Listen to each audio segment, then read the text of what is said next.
Okay, welcome everyone to the Dharma discussion group with Khenpo Tenzin, everybody on Zoom and in the temple. Oh, yeah, so I recite this refuge part. There is a Buddhist Chitta too, so the beginning of this our discussion. Just you remember three jewels, that is your samaya, and generally, so you received a refuge verb, and then generate bodhicitta, okay? Until awakening, I take refuge in the Buddha, the Supreme Assembly, by the merit of generosity and the other perfections. May I attain Buddhahood for the benefit of all beings. Until awakening, I take refuge in the Buddha, the Dharma, and the Supreme Assembly, by the merit of generosity and other perfections. May I attain Buddhahood for the benefit of all beings.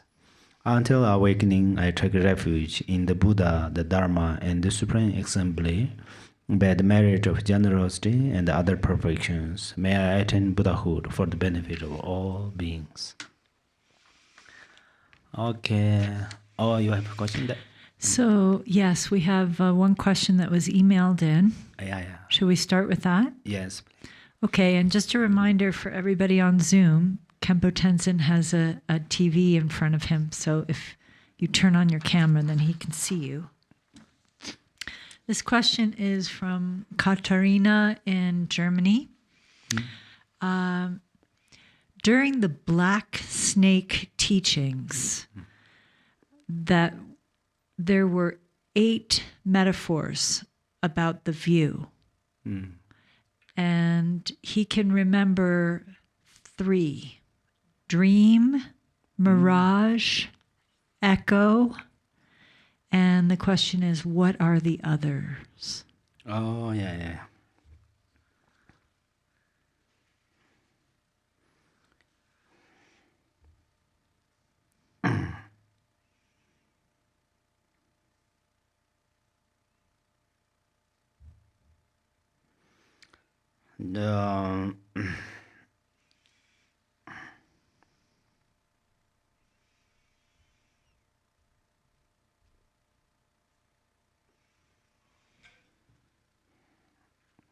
Actually, they're mentioned also 12. I give you 12 examples instead of 8. So first, this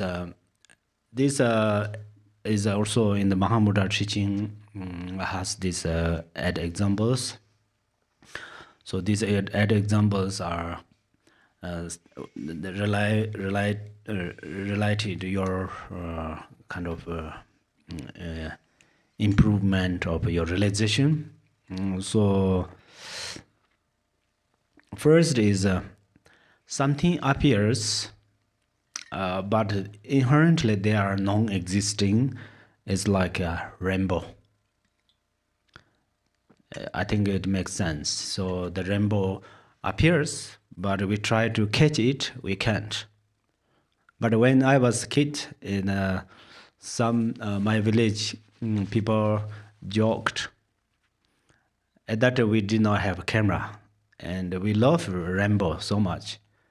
And then they say, if you put dog's poop in your mouth, and then you hold in your lap some dog's poop, and then you run towards the rainbow, and you can catch it. They told us that. So actually, I never forgot that, but I did not try. It seems I was not stupid. Yeah.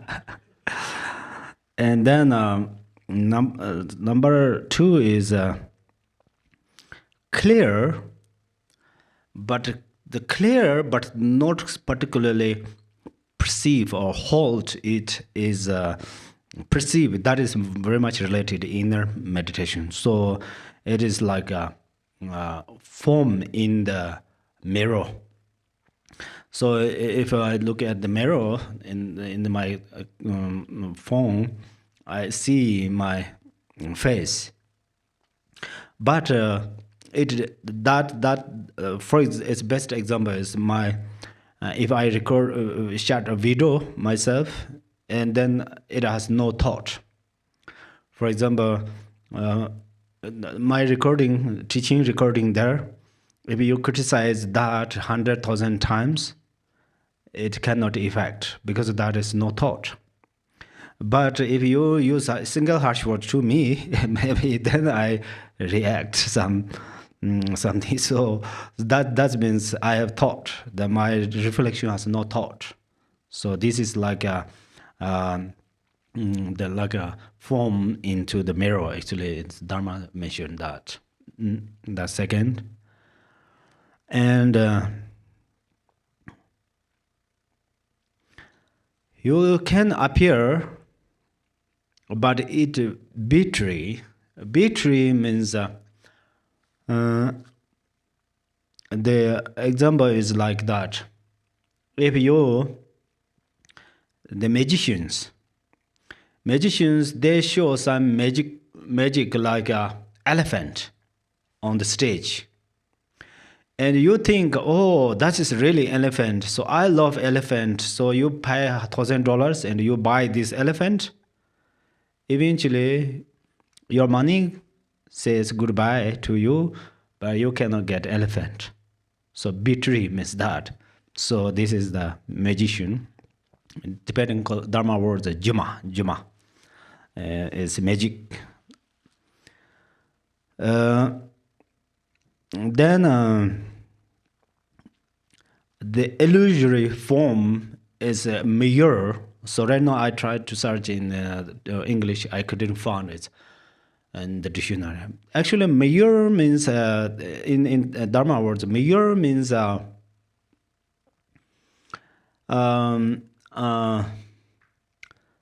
sometimes you can you squeeze your eyes and look at the moon, you can see two moons.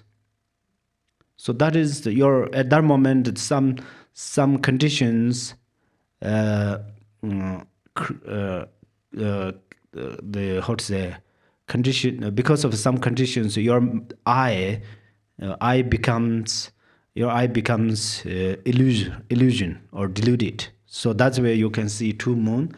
But if you stop to squint your eye, and then you can see only single moon there. But you see, then third is the tongcher. Tongcher is means actually eating smells. It's called tongcher is like a market, like a city or something like that, village. That's sometimes the Bodhisattvas created this. Some Bodhisattvas help thinking beings.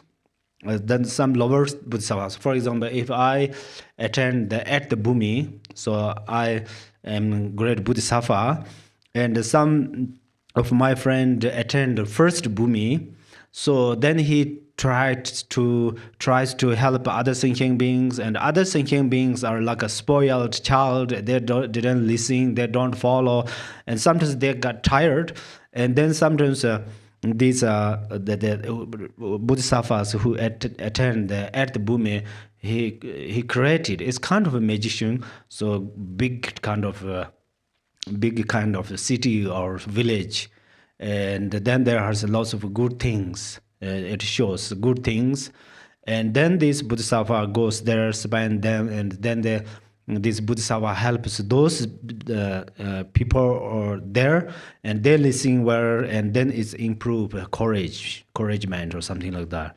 So, but actually we see some like cities or some villages, but in the reality, Dharma is in the relative level too. That's not non-exist truly.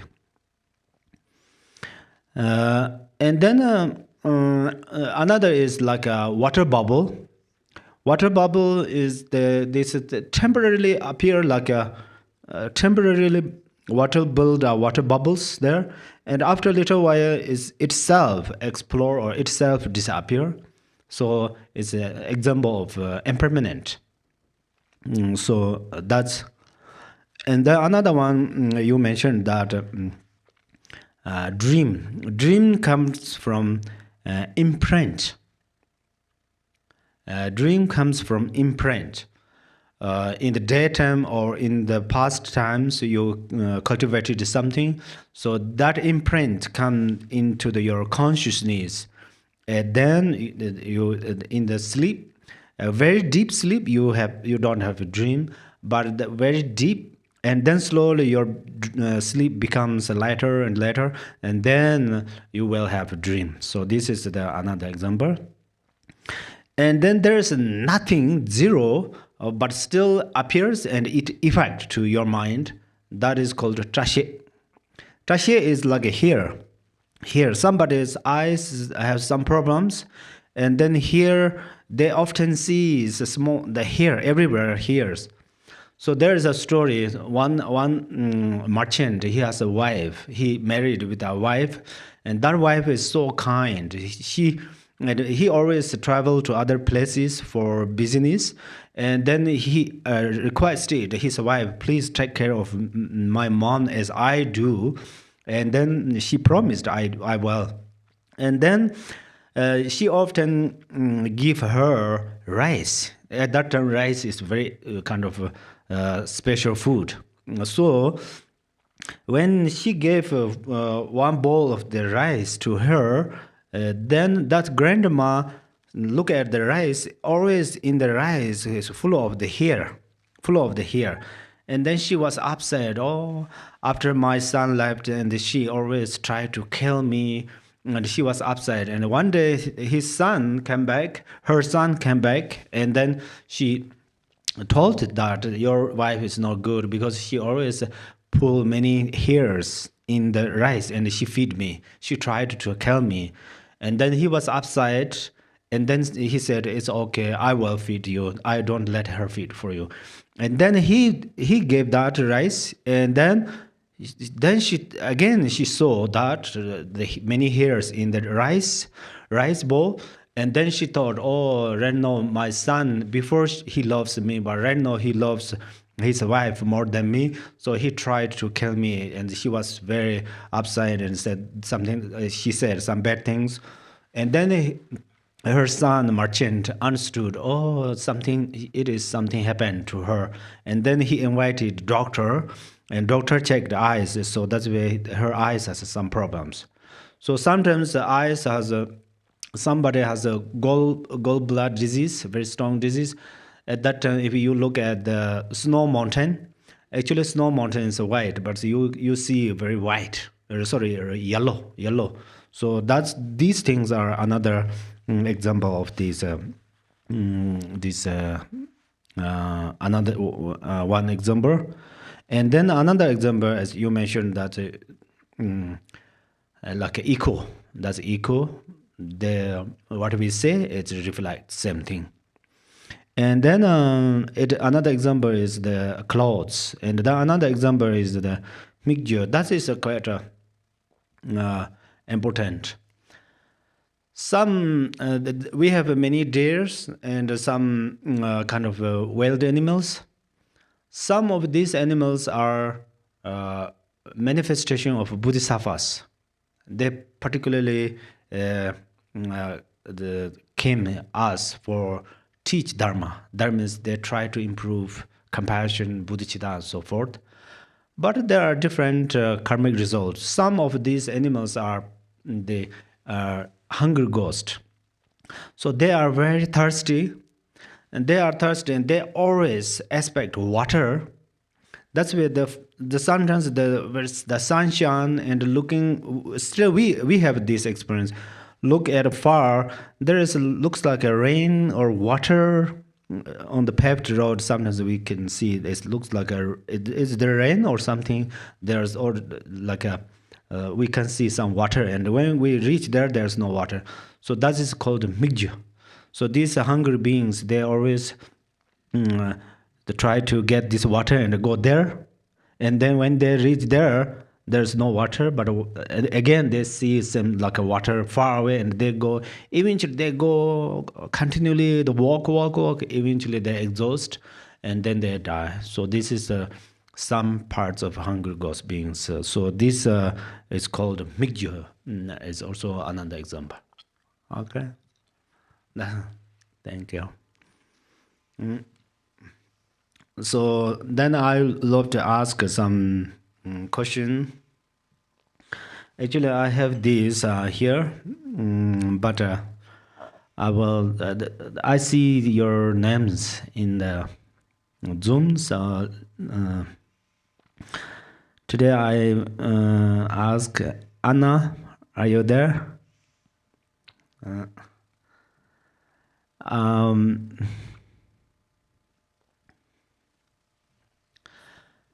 Do you? I know you practice compassion and bodhicitta when we recite this part.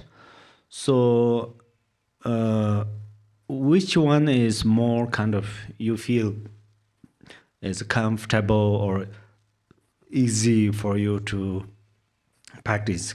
Compassion is easy or bodhicitta is easy for you? Do you understand? Yes, I understand. I'm just thinking a bit. Thank you for the question. It's a great question. I feel that none of those are easy for me. It's always a practice. None of those are easy for me, but I would say that compassion is maybe easier or more, if I understand correctly, compassion. But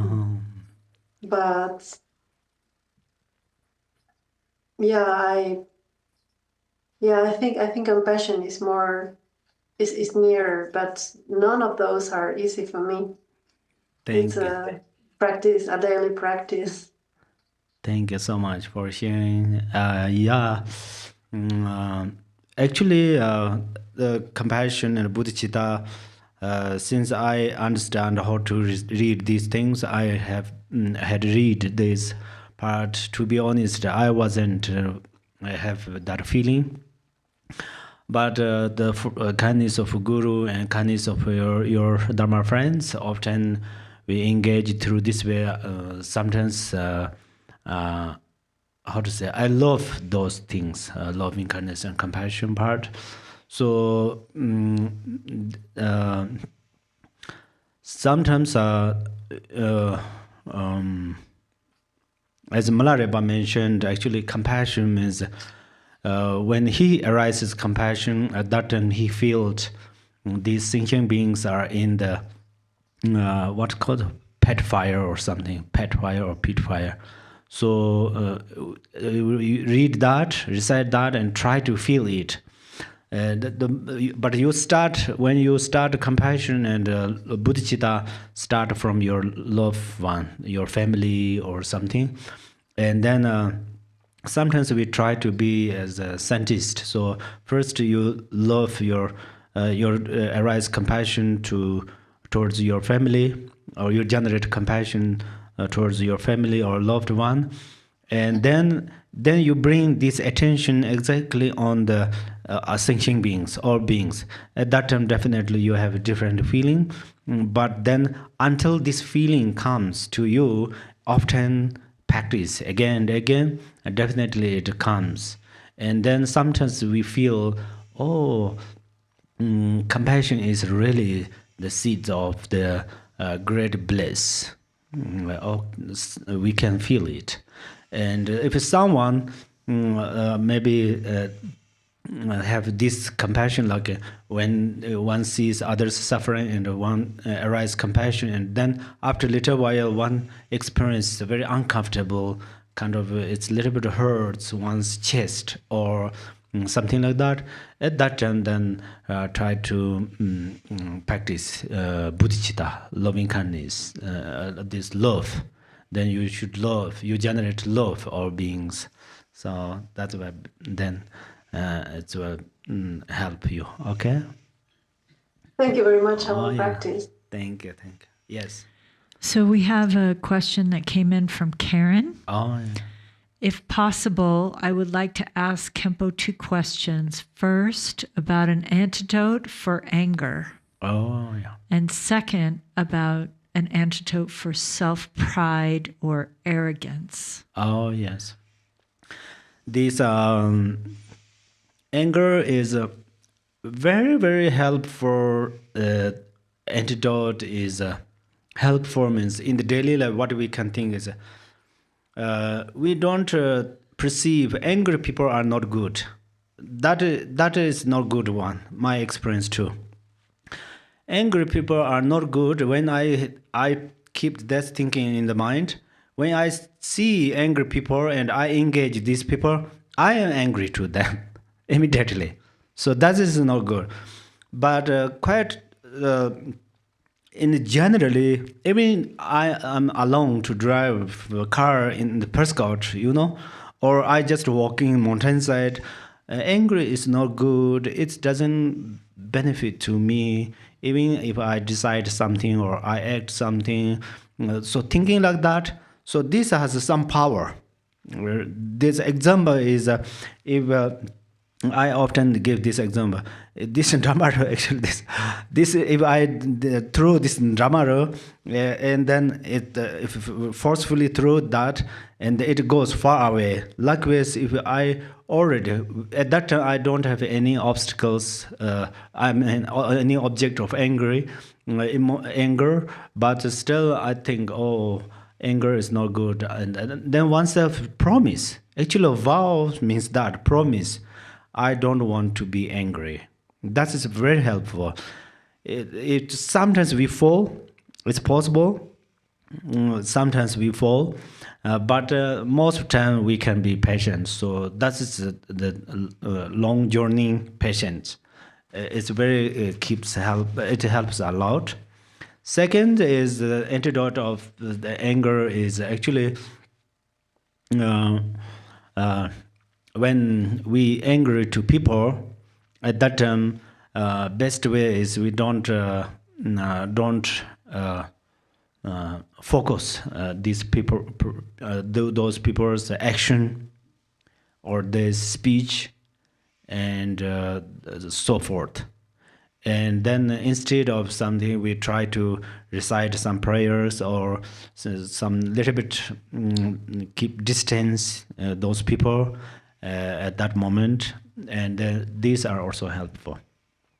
And the best antidote is when you angry someone, and watch at angry emotion. When you watch at angry emotion, and then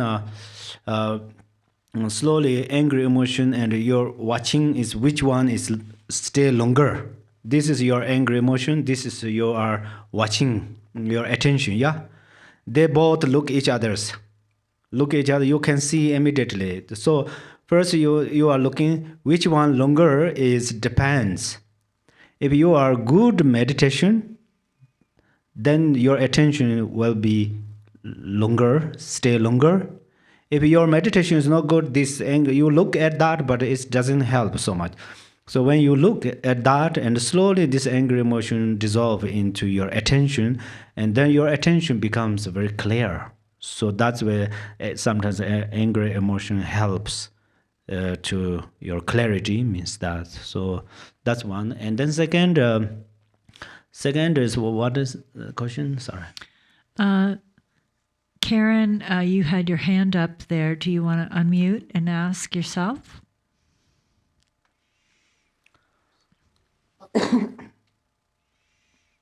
Oh, yes. Okay. Hi. Hello. Yeah, I have a question. Can I ask it? Yes, please. Thank you. I was dealing with some karma ripening and everything was coming at me. It was really bad. So I did this thing that I want to run past you quickly. I was so angry about things I could do nothing about, but the resentment would come back, all of what we talk about all the time. So if you guys watch movies, you will understand in a movie, you have the hero on a motorcycle who crashes into the fuel depot and everything explodes in a wall of flame. But because he's the hero, he walks away from the wall of flame. So I would raise this wall of flame behind me like a peacock tail, take what I'm angry about, throw it into the flame behind me. And if I wanted to think about it in, I would burn my hand if I reached back for it. So that was my image that I was working with. And my question for you is should I be more gentle or is it okay to be that harsh? Yeah, I think sometimes you are angry at that time you breathe, especially you focus your breath through nostrils. That's Yeah. Buddha said in his suttara. If you focus on your breath, the gross thoughts are immediately melt. That means gross To thoughts, melt it. yeah, Okay. melt it. So when you are angry at that time, I just want to blow it up. yeah, you focus, and when you are angry, I think your stomach is kind of full of I feel air. good. Yeah, that's where you breathe out and acknowledge, and breathe in and acknowledge. Only focus on there, and then your angry emotion little bit comes down. And then if you apply try to watch the essence of anger, or instead of angry, give some compassion, try to arise compassion, or whatever you apply, I think pretty easy. Okay, cool. Got it. I guess I call it arrogance, but it might be self-pride. So I was watching one of Rinpoche's videos, and he looked at the camera and he said, "Some of you people are really stupid because you look at me like I'm a person, and you should appreciate me as your teacher. You should appreciate any teacher." And thank you, Khenpo. I appreciate you as a teacher. Thank you. And I realized I'm that stupid person, right? And so my anger, my arrogance let go. Like I had pins in my fingers in between my ribs, here next to my sternum, and it went like this. And I started crying. And it was great. I mean, really, how many times have I heard him say, "Some of your people are really stupid," right? So I just wanted to ask you, I mean, is that what they mean by that like armor of self-grasping that I'm letting go of? That's it. Yes. First, I really like that you say this. The practitioners who has a strong emotion, but try to fight these emotions, I like those practitioners. The reason is they really are authentic practitioners, and they really try it. Otherwise, some emotions are like a cancel inside. It's hiding, and one doesn't understand. And then even teachers pointing out still don't understand. That is then quite difficult. So there is a, yeah. So actually, the self pride. There are 7 aspects of self pride. So all of this pride, self pride, are related one's self-grasping.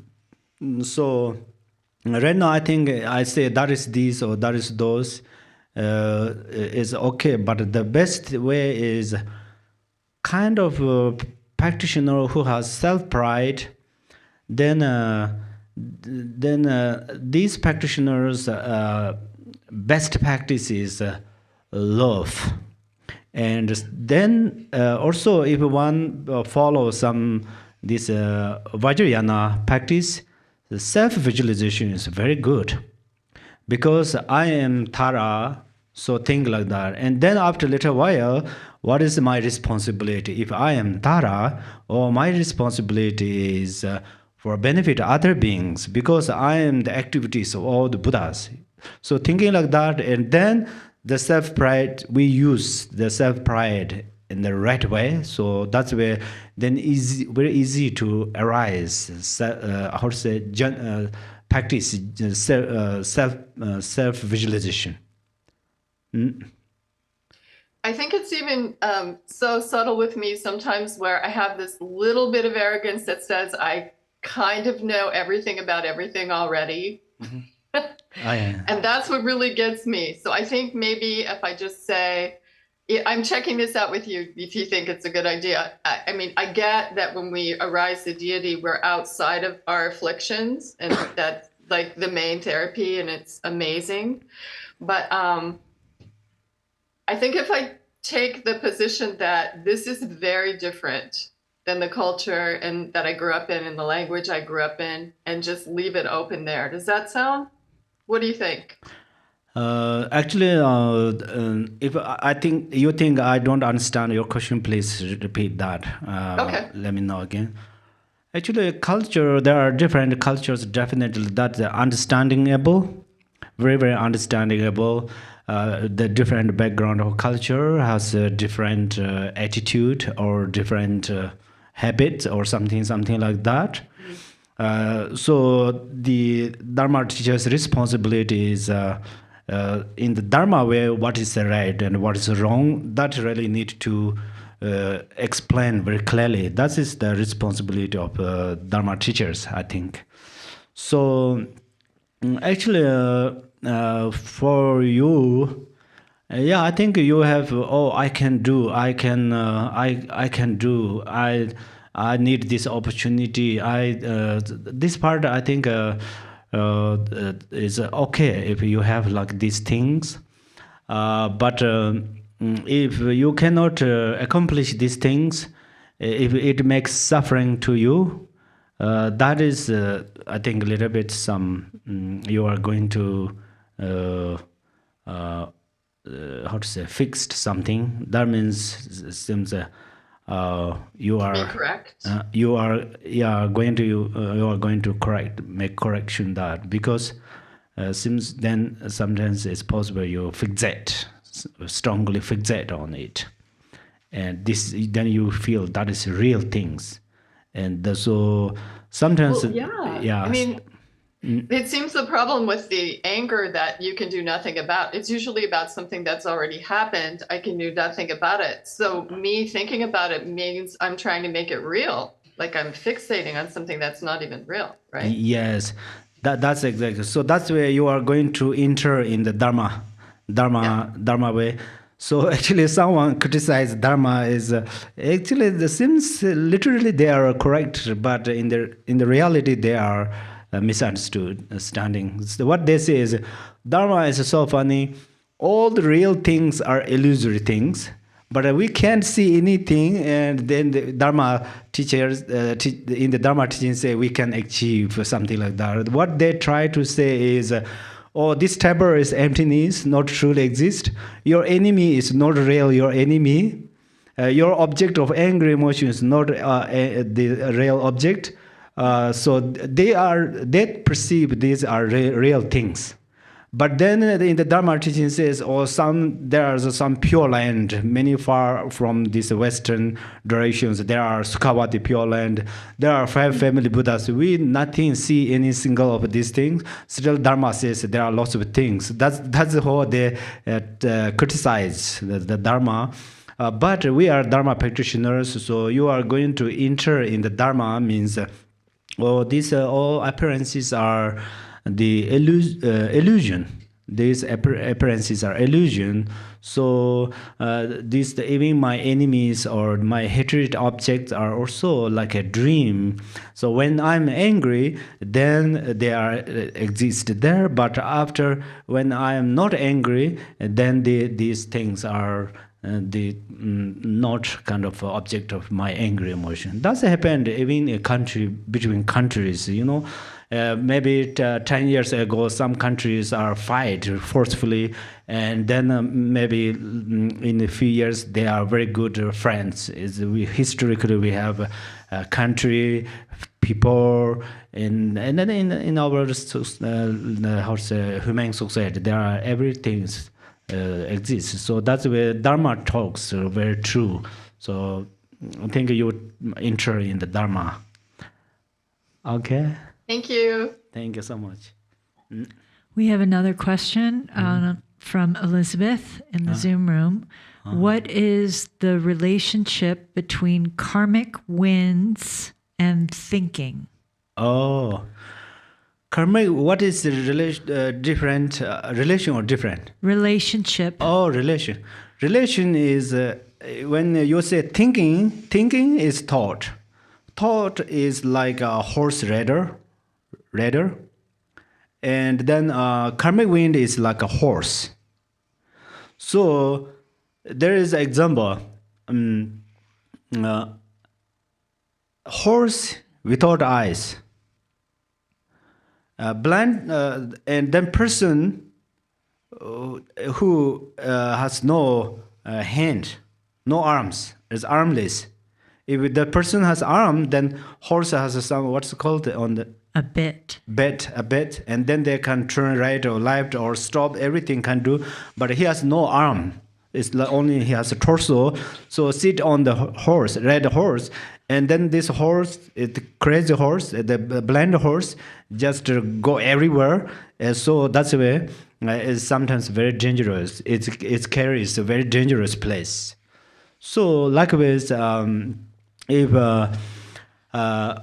means the karmic wind is like a blind horse, and thinking or thoughts is like a person without arms. So the relation is like that in the grossly relation.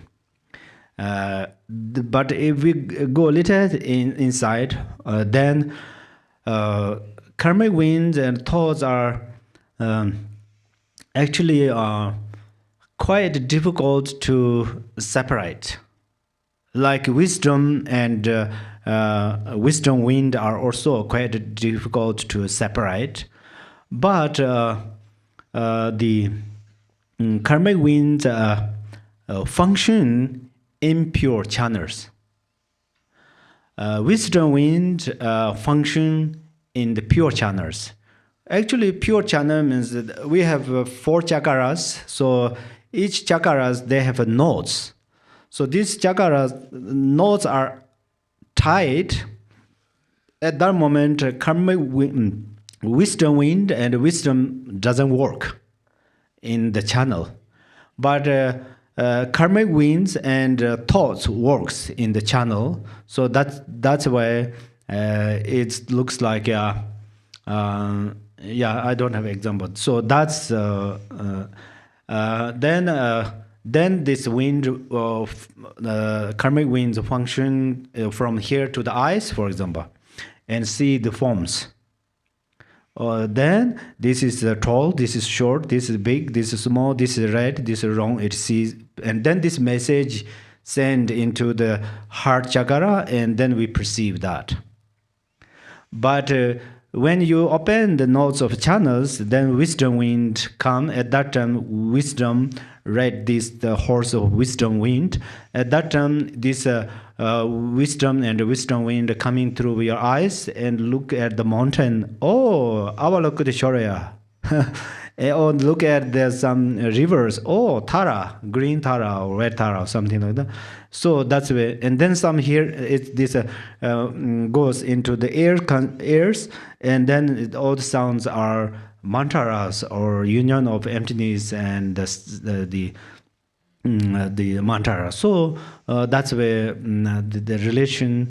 But why that happened is it. Thought and karmic winds, they wearing some clothes. What is that? Imprint. That is imprint of your last time's actions. So they wearing that clothes.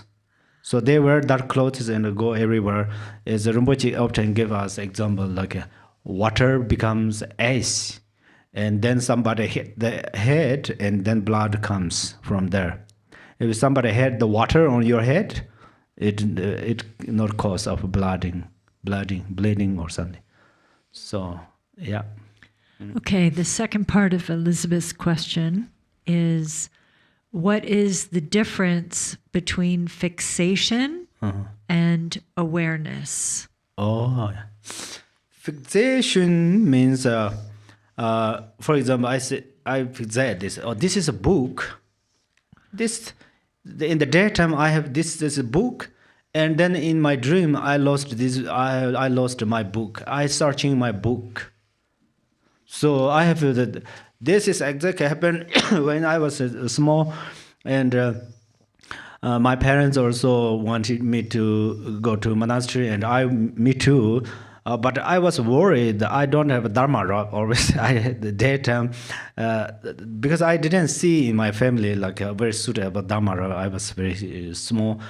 In the dream, I always searching Dharma robes. I got this dream very frequently. So that means the fixation means we perceive something. Oh, this is dark, this is red, wrong, something like that. So fixation means this. Even you feel, oh, this is a pillar, or this is a bell, this is the hand, whatever this or we call fixate. And then extra fixation is, oh, I experience great practice. For example, I meditate, and then slowly I experience how to say relaxation. And then slowly I feel a little bit bliss and no more other thoughts, and it's very peaceful like this. And then I fixate on there, means attach, or then I perceive, oh, this is a very good experience. Even I feel this is very good. So this is actually better than no meditation, how to say, without meditation, but that is not excellent one. But awareness means, for example, at that moment, I sit in the meditation question and relax, and all the gross thoughts ceased, and then subtle thoughts not arise yet, and then I feel kind of a little bit bliss and of emptiness and little while, and then I say, pack out loud. That means I distinguish my meditation and meditation experience. So when I say pack out loudly, say that, and then my mind becomes like an empty space. At that moment, then I totally cut the fixation. This is awareness. So this awareness is very clear, but no perceptions, no perceive anything. So that is the highest awareness. Okay? Oh, yes.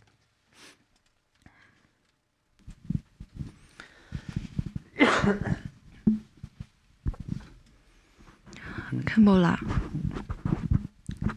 would you please explain the four Dharma of Gampopa? Oh, yes. That is very important. So maybe last years people, Dharma friends ask frequently, what do you recite? This year, no more ask. And actually, I keep to hear Dharma book when you see me or look at me or some do prostrations. I think then this book is very important. Because Buddha says in the future I can, my manifestation is a book. My embodiment is Dharma book. But here many masters stay, so then sometimes it's uncomfortable, so I then moved that. But my main answer is, it's a Dada Simjin Tamje Lo Chusun Rover Shinja Labdu Sur means I and all sentient beings mind enter in the Dharma. Please bless me to enter all sentient beings' mind into the enter the Dharma, or turn to the Dharma. Mind turn in the Dharma. Lo chusen rovers in your love the sir. Chu lamden rovers in your love the sir means then. When we practice Dharma, at that time, if we are so much engaging at worldly concerns, for example, I think, oh, I'm knowledgeable, or something like that, and sometimes then I use Dharma for the mundane activities so much, there is not Dharma go on the right path. Chu lamden doors in your love the sermons. May you bless me to my Dharma. My Dharma really goes authentically in the Dharma way. Chu lamden doors in your love the sir. Lam truba servers in your love the sir means during my practice, there are some kind of misunderstandings. Sometimes we have some little experiences or little these things. We think, oh, this is profound. We becomes like practical Buddhas. That means they attain some higher samadhi, and then they think that is the final destination or final enlightenment, highest enlightenment. So that's where they don't follow gurus, and they always meditate, stay there. So that we don't go through this way. So lam truva seva sinja lab serm. Truva means illusory. Seva means eliminate this when we practice and experiences and meditating on Dharma. And then final, this Dharma is may you bless me, us to truva yishisa charva sinja lab serm means they all the that means that may you bless us to understand all of these illusory phenomena are appears in the primordial wisdom. So this is for dharmas. Okay? Thank you. Oh yeah. We have remaining few minutes. Last time I did not ask Niha. Can you hear me? Yes, hi. Yeah, we met here in during the winter teaching. Yeah. Yes. Thank you.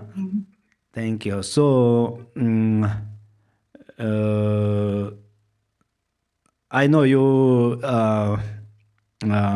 participate this teaching last weeks, and before you participate maybe that's better. Before you participate our winter teaching, did you follow any other teachings?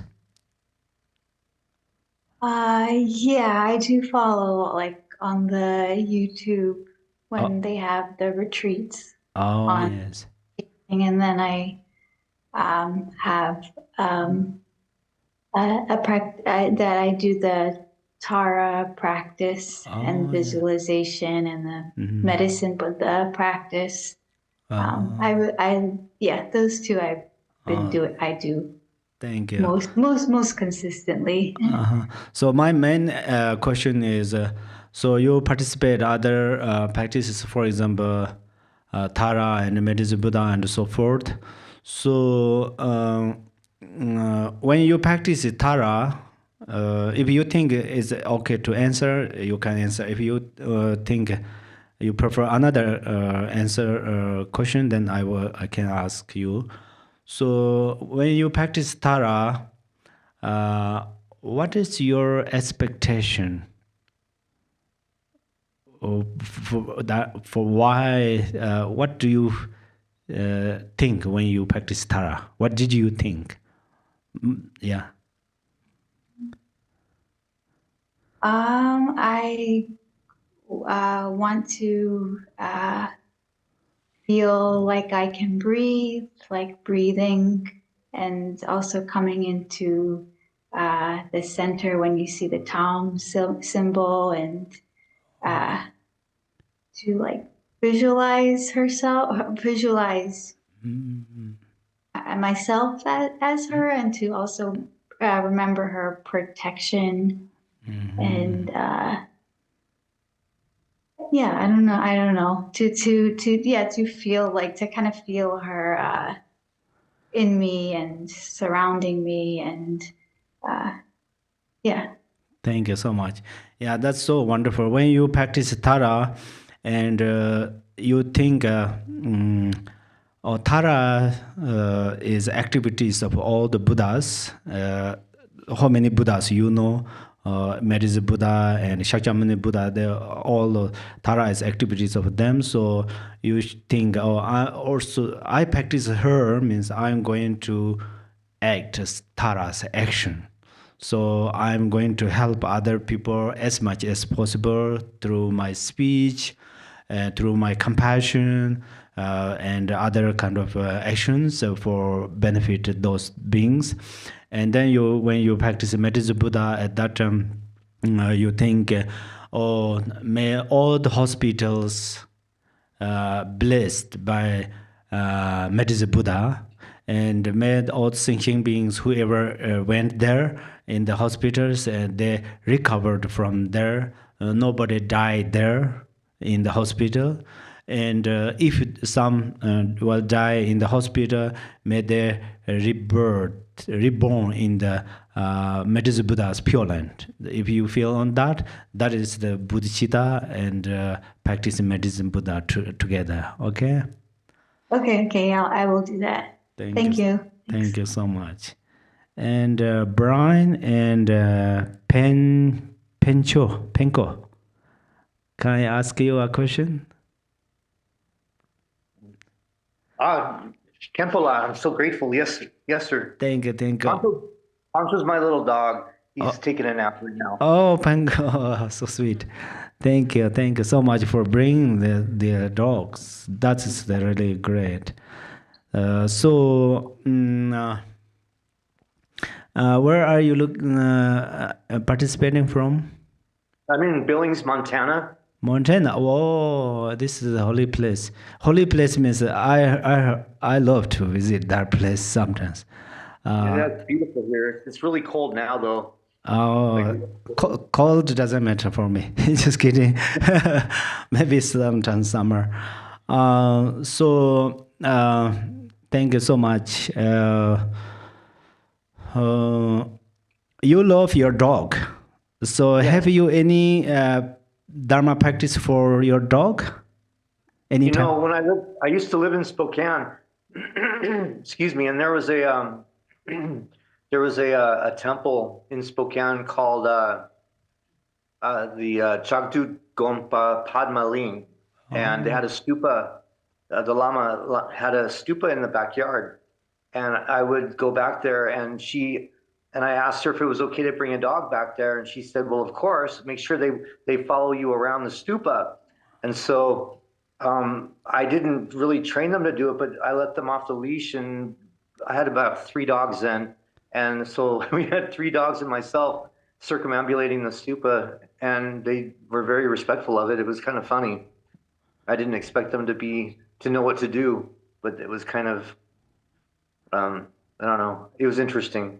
That's really amazing. Thank you so much. I really rejoice that there's a story. A story means actually that's real happened. Buddha know that the one pig chased by a dog, and then this pig walked around the stupa, and the pig body has some mud or dirt, and this fell to the fixed the small creek of stupa, and then that means then Buddha know who has the seed of liberation. So that pig has like this. So please, you do that often, and we all rejoice that. So it's really how we benefit all animals too. So thank you so much. And I was listening to your answer or your comments regarding Medicine Buddha, and I'm a nurse. Oh. And sometimes I work with some difficult patients, or patients who are going through a lot of difficult psychological issues. And sometimes if I'm feeling like I need to be centered, I'm usually more drawn to like practicing like a Tara, like a white Tara. But I had I have a interesting, I don't want to get into it now, but I had an interesting meditation experience with Medicine Buddha.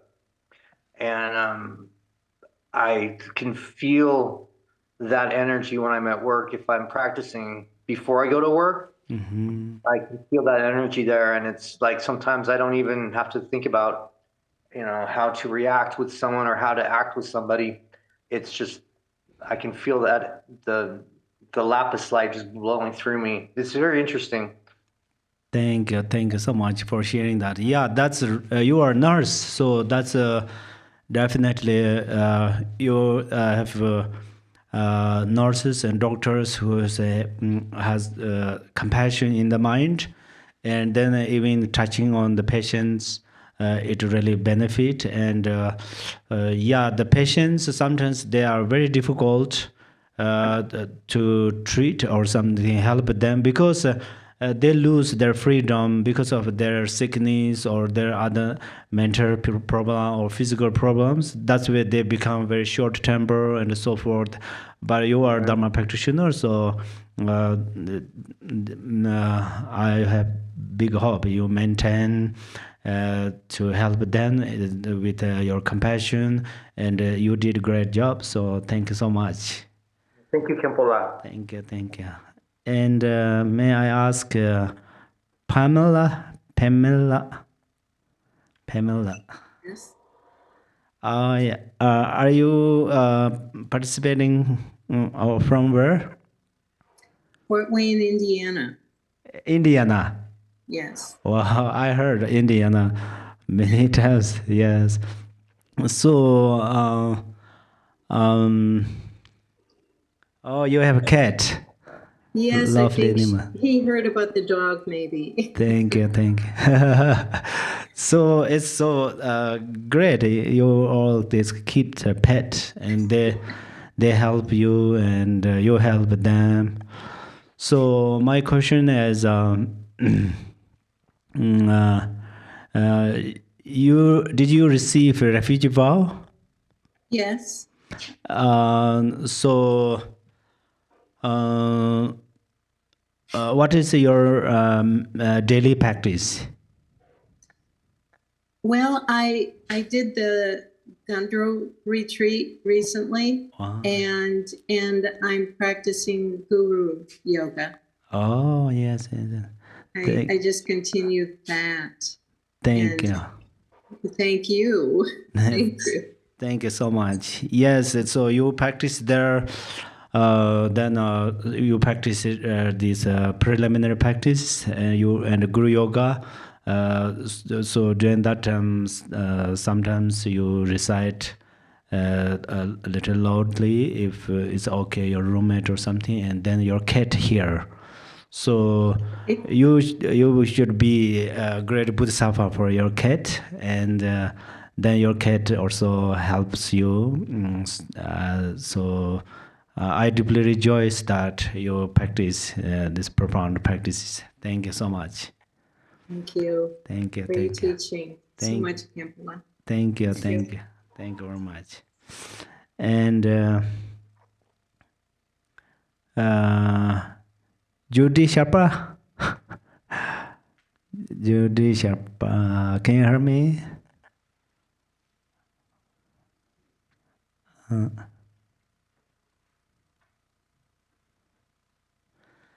Sorry, Khenpo, I'm fine a little, but yes, hello. Hello, don't worry. Oh, you are. So, what are you practicing these days? Usually Mahamudra and a lot about the four immeasurable, like the four immeasurables also. And I have a study group. We're doing 7 points of mind training and another teaching on some Sundays on the way of the Bodhisattva. Wow, so wonderful. Thank you so much. So, and you asked about compassion and bodhicitta, and it's really hard for me to tease them out totally. They sort of come together Oh. for me in practice, actually. Oh, yeah. You meant these four immeasurables? Well, the four immeasurables, but one of your first questions today had to do with was to ask somebody, do you do more compassion work or more bodhicitta? And to me, they both of them sort of build on each other. Exactly. When I'm practicing it. And this week I was doing the 37 practices of a bodhisattva and going over that just because my mind was very discursive with our political situation. And I found myself in places I was surprised I went to. So again, came back to the teachings, just trying to calm my anxiety and myself down And it was a good self-awareness of probably where I am in my practice and how much more diligence and I need. But also to just stay with it. And it did help, the breathing. You talked about anxiety and deep breathing and just coming back to just sitting shamatha and and it works. Exactly. Thank you so much. Yeah, you maintained all of these wonderful practices. Please, you practice continually and participate those you are you as you mentioned. And yeah, that is so wonderful. And especially for immeasurables are really important practice. I had one thing to add for all of the pet owners. In the store here, we've got these little tags that you can put on their collars, and it's the Liberation Upon Touch mantra and the Liberation Upon Sight mantra. So it's the equivalent of their being able to wear the bracelet that we get to wear. Exactly. So just wanted to make sure everybody knew about that, because it's really a wonderful way to spread the blessings. Yes, thank you so much, all of you, and thank you for joining. And then another week I will ask more questions. And thank you so much for wonderful answers. And the time's up, so I cannot ask the many questions right now. But we will do another week, next week. Okay. And may you all have a wonderful time, and may all of this merit receive everybody, and then your may your practice increasing like a vaccine moon. May you have a good health, happy mind, and may you become enlightened very soon, and may your bodhicitta benefit everywhere or everybody. Okay. Yeah. And then dedication is dedication.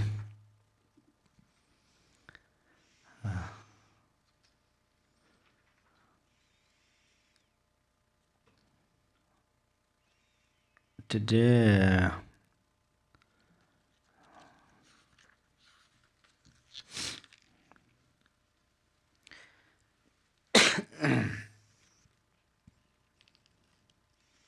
yeah, this you please follow me. I recite only in the English, and then you follow me, okay? By the force of this powerful merit, may the aspiration of the benefactors of the benefactors and their cycles be accomplished and their cycles be accomplished within this very life. within this very life. May all obstacles be pacified. May all obstacles be pacified. May everything be auspicious. May everything be auspicious. And may their wishes be fulfilled. And may their wish be fulfilled. According to the Dharma. According to the Dharma. Through this virtue,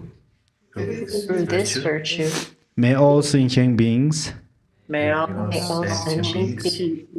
the three realms and all the deceased who wander in the bardo abandon taking rebirth in evil state and attain the happiness of higher rebirth. Okay, thank you. Thank you. Thank you very much. Thank you, Khenpo. Thank you. Thank you. Thank you. Tashi Jalak. Thank you for everybody sharing. You were good. Thank you very much. Oh yeah. Be well. See everybody. Thank you. Sending love. See you. Good. Oh yeah. See you all next time. Thank you. Thank